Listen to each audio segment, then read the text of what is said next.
Properties of ionic compound. जितने भी ionic compound हैं उनके प्रॉपर्टीज़ क्या क्या हैं। अभी आयनिक कंपाउंड के बारे में हमने पढ़ा था कि आयनिक कंपाउंड कैसे बनते हैं।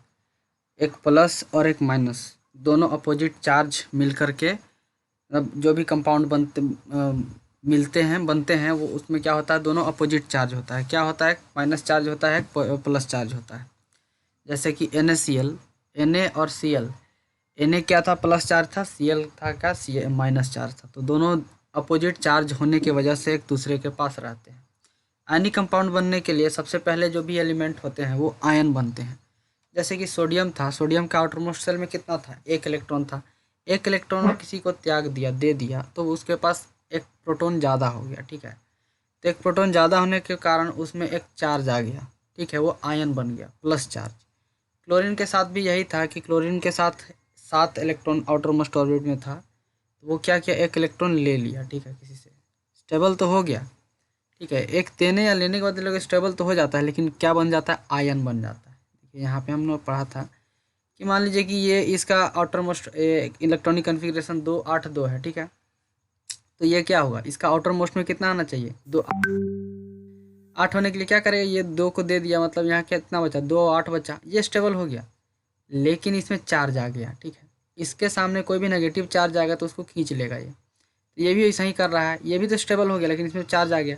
अब ये दोनों क्या हुआ कि ये दोनों एक दूसरे को खींच लिया है, ठीक है, और यहाँ पे आके रुका हुआ है, मतलब प्लस और माइनस चार्ज एक दूसरे को खींच लेता है। अब इसका प्रॉपर्टी पढ़ना है इसके कंपाउंड का, ठीक है। ये सारा सारा सारा क्या है, कंपाउंड है ये इसका कंपाउंड है, MgCl2 ये कंपाउंड है, ठीक है। तो यही देखना है। तो सबसे पहले क्या करना है कि यहाँ पे एक एक्सपेरिमेंट दिया हुआ है। Take sample of sodium chloride, potassium iodide, barium chloride और any other salt from the science laboratory. Science laboratory से कोई भी सॉल्ट ले लेना है। What is the physical state of this salt. Physical state करने का मतलब क्या हुआ कि ये दिखाई कैसा दे रहा है, ठीक है। फिजिकल स्टेट कैसा है इसका सॉल्ट, और क्या बोलते हैं, सॉलिड है, लिक्विड है, क्या है सॉल्ट, वो पहले देख लेना हमको। Take small amount of sample, small amount of a sample on metal spatula and heat directly on the flame. Repeat with other samples. इतना सारा सैंपल लेने के बाद थोड़ा सा अमाउंट ले लेना। देखिए इस तरह का अथी में रखना है, स्पैचुला में रखना है, और डायरेक्ट बर्नर नीचे से जला लेना है। यहाँ पे जला लिया है, इसको ऊपर से हीट करना है, गर्म करना है। अब इसको ऑब्जर्व करना है कि इसमें चेंजेस क्या क्या आ रहे हैं। इसका रंग में बदलाव आया, इसका जो स्टेट में बदलाव आया, ठीक है, सॉलिड से लिक्विड बना या फिर कुछ और बना, ये सब देखना है, टेस्ट करना है हमको। फिर करना है व्हाट डिड यू ऑब्जर्व। यहाँ पूछ रहा है कि आपने क्या ऑब्जर्व किया। Did the sample impart any colour, do the flame, do this compounds melt. तो यहाँ पे सवाल पूछ रहा है कि आप ऐसा करने के बाद क्या पता चला, क्या सैंपल में कोई कलर चेंज हुआ, मेल्ट हुआ, ये सब सारा ऑब्जर्व करना है हमको। Try to dissolve the sample in water, petrol and kerosene as they are soluble. मतलब पूछ रहा है जितना भी सैंपल लिए हैं उसको क्या क्या में डिजोल्व करके देखना है, वाटर में डिजोल्व करना है, पेट्रोल में डिजोल्व करके देखना है, केरोसिन में डिजोल्व करके देखना है। अब इसके बाद यहाँ पे पूछ रहा है कि क्या वो सोल्यूबल है, ये भी बताना है, ठीक है। Make a circuit as shown in figure 3.8, insert the electrode into the solution of one salt. What did you observe, test the other salt sample into in this manner. What are your inference about the nature of this compound. देखिए यहाँ पे बहुत सारा चीज़ इसीलिए बोला गया है, जैसे कि पहले तो बोला गया कि गर्म करना है सारे सॉल्ट को, ठीक है। उसके बाद उसमें ऑब्जर्व करना है कि उसमें कलर में चेंज आया क्या, उसमें कलर में चेंज आया फिर या फिर मेल्टिंग हुआ, मेल्ट हुआ क्या, वो सब देखना है उसको देखने के बाद अगला एक्सपेरिमेंट क्या करना है, इसको पानी में घोल देना है, ठीक है। पानी में घोलने के बाद क्या करना है, 2 रॉड डाल देना है। देखिए ये 2 इलेक्ट्रोड रॉड डाल दिया गया है, इसको बैटरी से कनेक्ट करके बल्ब से कनेक्ट कर दिया गया है। तो हमको पता है कि बल्ब को जलने के लिए क्या चाहिए, यहाँ पे सर्किट पूरा होना चाहिए, कंप्लीट होना चाहिए, ठीक है। सर्किट यहाँ पे कंप्लीट नहीं है, यहाँ पे इसके जगह पे क्या है, हम वाटर सॉल्ट का सॉल्यूशन डाले हुए हैं, ठीक है। सॉल्ट का सॉल्यूशन यहाँ पे है। अब अगर बल्ब जल जाता है इसका मतलब क्या होगा कि ये जो सॉल्ट का सॉल्यूशन है इलेक्ट्रिसिटी को कैरी कर रहा है, ठीक है।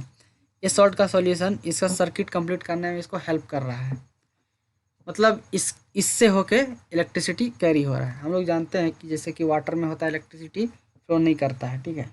वहीं पे यहाँ पे अभी वाटर नहीं है, वाटर में सॉल्ट डाल दिया गया है यहाँ पे, ठीक है। तो ये सॉल्ट भी डाला गया है, मतलब अगर ये बल्ब जला, अगर ये बल्ब जला तो हम समझ जाएंगे कि ये वाटर की वजह से नहीं फ्लो कर रहा है, ये सॉल्ट की वजह से फ्लो कर रहा है। ऑफ कोर्स ये बल्ब जलेगा, क्योंकि अभी हमने पढ़ा था कि जितने भी सॉल्ट होते हैं वो क्या होते हैं, आयनिक कंपाउंड होते हैं। आयनिक कंपाउंड क्या होता है, आयंस रहता है उसमें, ठीक है। इलेक्ट्रोवैलेंट बॉन्ड बोलते हैं आयनिक बॉन्ड। ये ऐसा बॉन्ड है जो क्या होता है कि जो इन्वॉल्व नहीं, अपना इलेक्ट्रॉन को शेयर नहीं करता है, ये क्या करता है, अपोजिट चार्ज की वजह से एक दूसरे के पास आके रहता है, चिपक जाता है, ठीक है। जैसे चुंबक हुआ, चुंबक किससे चिपक जाता है, लोहा से। उसी तरह से क्या हुआ, पॉजिटिव चार्ज किससे चिपक जाएगा, नेगेटिव चार्ज से, नेगेटिव चार्ज के बगल में आके रुक जाएगा, ठीक है। इसी तरह से ये लोग न्यूट्रल होता है, एक दूसरे को न्यूट्रल करता है।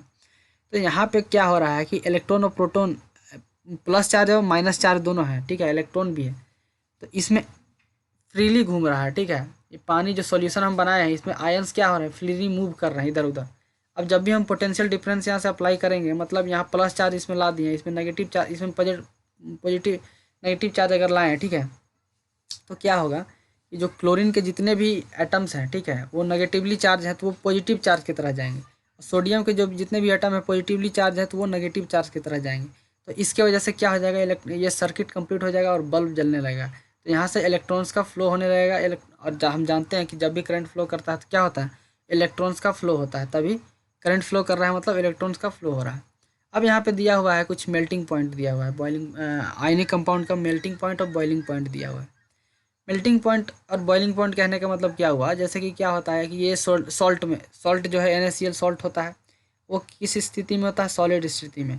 केल्विन में अगर 1074 केल्विन अगर हम टेम्परेचर इसको देते हैं तो ये लिक्विड स्टेट में बदल जाएगा, ठीक है।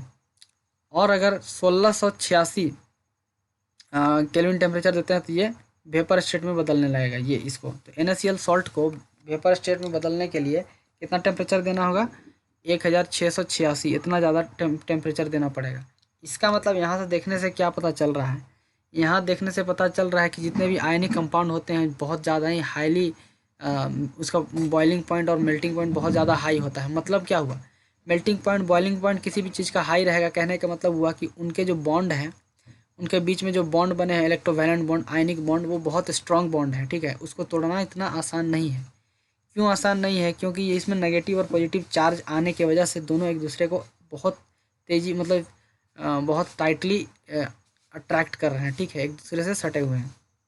तो ये करना मुश्किल होगा, इसीलिए इन लोगों का टेम्परेचर जो दिया हुआ है, बॉइलिंग पॉइंट और मेल्टिंग पॉइंट, बहुत ज़्यादा हाई होता है। सबसे कम इसमें टेम्परेचर किसका है, LiCl का टेम्परेचर कम है। कौन सा, मेल्टिंग पॉइंट सबसे कम LiCl का है, ठीक है। और बॉइलिंग पॉइंट भी, ऑफकोर्स मेल्टिंग पॉइंट को तो बॉइलिंग पॉइंट भी कम ही होगा। तो यहाँ से हमको ये पता चल गया कि आयनिक कंपाउंड क्या होते हैं, बहुत ज़्यादा ही स्ट्रॉन्ग होते हैं। उनको मेल्टिंग, देखिए ये मेल्टिंग और बॉइलिंग पॉइंट क्या करते हैं, ये जो Na और Cl को एक दूसरे से अलग करते हैं, ठीक है। ये जो बॉइलिंग, जो मेल्ट करना हुआ, ये अलग करता है लेकिन कम्प्लीटली अलग नहीं कर पाता है। लेकिन बॉइलिंग पॉइंट आने के बाद ये कम्प्लीटली अलग हो जाते हैं, वेपर में बदल जाते हैं, ठीक है। अभी देखते हैं कि जो जितना भी सारा अभी एक्सपेरिमेंट हो उससे क्या क्या हम लोगों ने ऑब्जर्व किया होगा। वो लोग बोला कि जैसे कि हम लोग तो लेबोरेटरी में बैठे नहीं हुए हैं, हम लोग घर में बैठ के थ्योरी पढ़ रहे हैं। तो लेबोरेटरी में अगर होते तो क्या क्या हमको ऑब्जर्वेशन दिखता उसमें, you may have observe the following general properties of ionic compound. ये सारा प्रॉपर्टीज है, जनरल प्रॉपर्टीज आयनिक कंपाउंड का, ये सारा प्रॉपर्टीज हमने ऑब्जर्व किया होगा, ठीक है। पहला है कि फिजिकल नेचर, उसका देखते हैं कि फिजिकली क्या क्या चेंज हुआ, क्या सॉलिड से लिक्विड हुआ, कलर में बदलाव आया, ये सब फिजिकल चीज़ होता है। फिजिकल कहने का मतलब क्या हुआ कि जो चीज़ हमको दिखाई दे रहा है, मतलब कोई चीज़ सॉलिड है तो लिक्विड बदलते हमको दिखाई दिया, मतलब वो फिजिकल नेचर चेंज हुआ उसमें। कोई चीज़ का रंग काला है तो वो हम अगर लाल हो रहा है तो हम कह सकते हैं कि फिजिकल नेचर उसका दिख रहा है, वो कि कलर में बदलाव आ रहा है, इसको फिजिकल नेचर बोलते हैं। अब उसी को देखते हैं, ionic compounds are solids and are somewhat hard because of strong force of attraction between positive and negative ions। ये तो बोले थे कि ये सॉलिड होते हैं और बहुत ज़्यादा ही क्या होते हैं, स्ट्रांग होते हैं, ठीक है। स्ट्रांग फोर्स ऑफ अट्रैक्शन उन लोग के बीच में होता है, किसके वजह से, पॉजिटिव और नेगेटिव आयंस की वजह से। तो पॉजिटिव नेगेटिव के आयंस की वजह से इनके बीच में क्या होता है, स्ट्रांग फोर्स का अट्रैक्शन होता है, ठीक है। These compounds are generally brittle and break into pieces when pressure applied, ठीक है। ये जो कंपाउंड होते हैं हम देखते हैं तो ये बहुत ही नाजुक होते हैं, ठीक है। जैसे कि सॉल्ट को देखें हम, नमक को देखते हैं तो वो ज़्यादा स्ट्रांग नहीं होता है, फिजिकली स्ट्रांग नहीं होता है। वो कहने का मतलब यहाँ पे ऐसा मत समझ लीजिएगा अभी हम बोले कि आयनिक कंपाउंड बहुत ज़्यादा स्ट्रांग होते हैं, फिर अभी बोल रहे हैं कि स्ट्रांग नहीं होते। कहने का मतलब क्या हुआ, जो आयनिक कंपाउंड होते हैं केमिकली बहुत स्ट्रांग होते हैं, फिजिकली स्ट्रांग नहीं होते हैं। केमिकली स्ट्रांग होने कहने का मतलब क्या हुआ कि जो भी आयंस से मिलकर बने हो कंपाउंड, वो आयंस एक दूसरे से अलग नहीं होते हैं जल्दी, उनको अलग करना बहुत डिफ़िकल्ट होता है। लेकिन फिजिकली ये बहुत ही वीक मतलब नाजुक होते हैं, ब्रिटल होते हैं। ये इसको किसी भी पीस में बांटा जा सकता है, ठीक है, छोटे छोटे पीस में बांटा जा सकता है जब इसमें प्रेशर अप्लाई करके हम लोग। तो ये बहुत ज़्यादा इंपॉर्टेंट है, इसको समझने वाला चीज़ है कि हमसे पूछा जाएगा कि आयनिक कंपाउंड्स आर स्ट्रॉन्ग और नॉट। तो यहाँ पे सवाल पूछा जाएगा अगर स्ट्रॉन्ग है कि नहीं, तो वो पूछा जाए तो इसमें दो कंडीशन आता है कि एक केमिकली होना स्ट्रॉन्ग और एक होता है फिजिकली स्ट्रॉन्ग होना। तो केमिकली स्ट्रॉन्ग होते हैं, फिजिकली नहीं, ठीक है। Melting and boiling points. Ionic compounds have high melting and boiling points. This is because considerable amount of energy required to break the stronger interionic attraction. तो इन लोगों का मेल्टिंग एंड बॉइलिंग पॉइंट बहुत high होता है। क्यों होता है कि इन लोग के इंटरआयनिक अट्रैक्शन जो है उसको तोड़ने के लिए, ब्रेक करने के लिए बहुत ज़्यादा एनर्जी का रिक्वायरमेंट होता है। बहुत ज़्यादा एनर्जी कैसे मिलेगा, एनर्जी कैसे कब मिलता है, एनर्जी क्या है, एनर्जी है टेम्परेचर, ठीक है। मतलब टेम्परेचर में चेंज आया मतलब कहे कि अगर किसी का टेम्परेचर में चेंज आया तो हम बोलेंगे उसका एनर्जी ज़्यादा है। किसी का टेम्परेचर में, यहाँ पे एनर्जी टेम्परेचर के कंटेक्स्ट में हम लोग बात कर रहे हैं एनर्जी का। क्योंकि टेम्परेचर ही इलेक्ट्रॉन बॉन्ड को बनाता है, फिर बॉन्ड को तोड़ता है, ये टेम्परेचर की वजह से होता है। तो यहाँ पे हम लोग टेम्परेचर को energy as a energy consider कर रहे हैं। एनर्जी डिफरेंट फॉर्म में भी हो सकते हैं, लेकिन energy can not be created nor be destroyed. तो ये डिफरेंट फॉर्म में, तभी टेम्परेचर के फॉर्म में एनर्जी है, हीट के फॉर्म में एनर्जी है, ठीक है। तो हीट के फॉर्म में है, ठीक है। तो हीट का फॉर्म में है तो इसको जो इंटरआयनिक अट्रैक्शन है, पॉजिटिव नेगेटिव चार्ज का अट्रैक्शन है, उसको ब्रेक करने के लिए, तोड़ने के लिए बहुत ज़्यादा हाई एनर्जी का रिक्वायरमेंट होता है। तो जितना भी ज़्यादा हाई एनर्जी होगा उतना ज़्यादा टेम्परेचर होगा, इसीलिए इसका मेल्टिंग और बॉइलिंग पॉइंट क्या होता है, बहुत हाई होता है। अब आते हैं सॉल्युबिलिटी पर। Electrovalent compound are generally soluble in water and insoluble in solvent such as kerosene, petrol. तो यहाँ पे सवाल पूछा था कि आप क्या कीजिए कि जितने भी सॉल्ट है उसको क्या करना है, सबसे पहले पानी में घोल के देखना है, उसके बाद केरोसिन और पेट्रोल में घोल के देखना है। तो ये जो कंपाउंड होते हैं वो क्या होते हैं कि वाटर में सॉल्युबल होते हैं, लेकिन केरोसिन और पेट्रोल इस सब में सॉल्युबल नहीं होते हैं, ठीक है।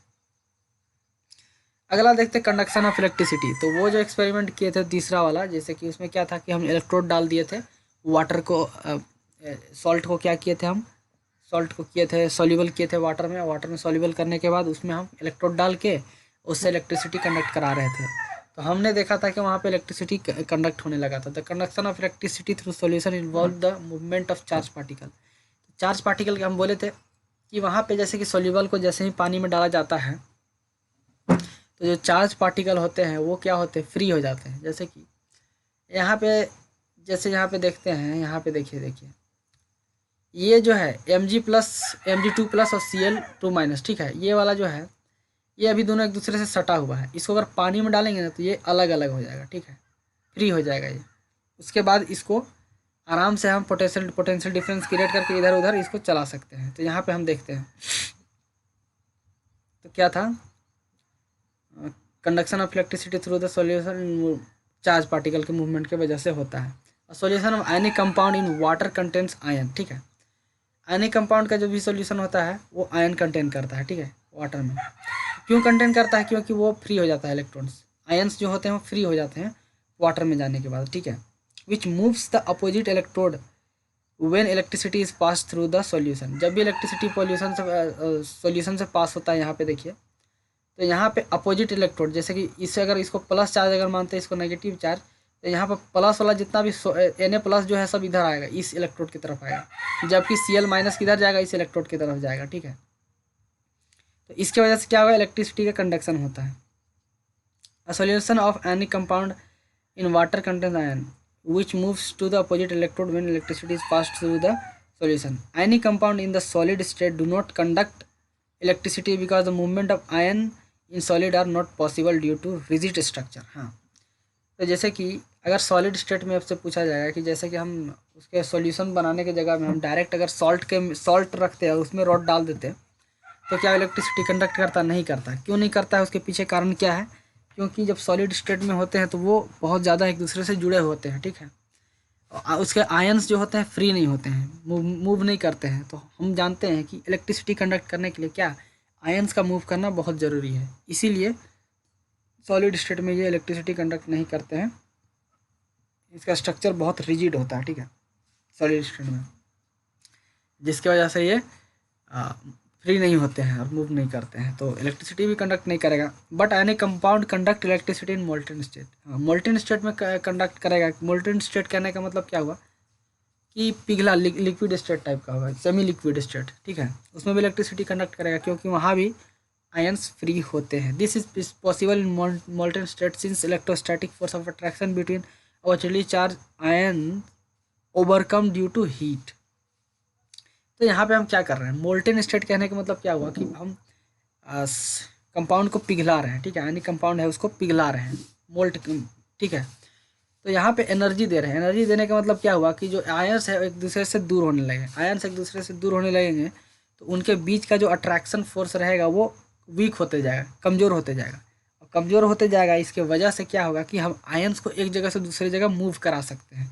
आयंस को मूव करा रहे हैं मतलब क्या हुआ? इलेक्ट्रिसिटी का कंडक्शन हो रहा है, ठीक है। दस the ions move freely and conduct electricity. तो यहाँ पे हम दूर कराने के बाद क्या होता है? आयंस मूव करता है फ्रीली, इलेक्ट्रिसिटी कंडक्ट करता है। अब यहाँ तक सवाल पे right the electron dot structure for sodium, oxygen and magnesium. ये बहुत ईजी है, पहले बता चुके थे, इसको आराम से बना लीजिएगा। So the formation of N2O plus MgO by the transfer of electron. ये भी हम अभी 2 एग्जाम्पल कराएं, इससे हो जाएगा, ठीक है। यहाँ पे 2 एग्जाम्पल दिया हुआ था। एक ये एग्जाम्पल दिया हुआ था किसका बनाने का? MgCl2 बनाने का। और हम क्या बनाए थे? NaCl बनाए थे। इसी तरह से वो भी बनेगा, ठीक है, इसी तरह से ये भी बनेगा, ये बना लेना है। इसमें ज़्यादा कुछ टफ नहीं है। N2O को बनाना है और फिर MgO को बनाना है। What are the ions present in the compounds? कौन कौन सा आयंस प्रेजेंट होता है कंपाउंड में? पोलर प्लस और माइनस चार्ज होते हैं, ठीक है। Why do ionic compound have high melting point? इसका जवाब हम यहाँ पे दे दिए थे कि आयनिक कंपाउंड का मेल्टिंग पॉइंट हाई क्यों होता है, ये बता चुके थे यहाँ पे। देखिए यही सेकंड नंबर है, melting point. We have high melting point, this is because the considerable amount of energy is required to break the strong electronic attraction. ये जवाब देना होगा क्योंकि हम समझ रहे हैं कि क्या हो रहा है, लेकिन इसको थोड़ा सा बना के लिखना होगा, एग्जाम में पूछ देगा। तो इस वर्ड का बहुत इस्तेमाल करना बहुत ज़रूरी है। क्या है? स्ट्रॉन्ग इंटर इलेक्ट्रॉनिक सब अट्रैक्शन, ये है, ठीक है, ये होगा, ये है, इसको बहुत ज़रूरी है, इसको हाईलाइट कर दिया जा रहा है ग्रीन से। तो ये वर्ड आप यूज कर दीजिएगा कि because of inter ionic attraction, strong inter ionic attraction, तो इसके वजह से होता है मेल्टिंग पॉइंट बहुत हाई होता है, इसमें बहुत ज़्यादा एनर्जी देना पड़ता है। नेक्स्ट क्लास में हम पढ़ेंगे ऑक्यूरेंस ऑफ मेटल्स के बारे में, मेटल्स कैसे ऑकर होते हैं, ठीक है।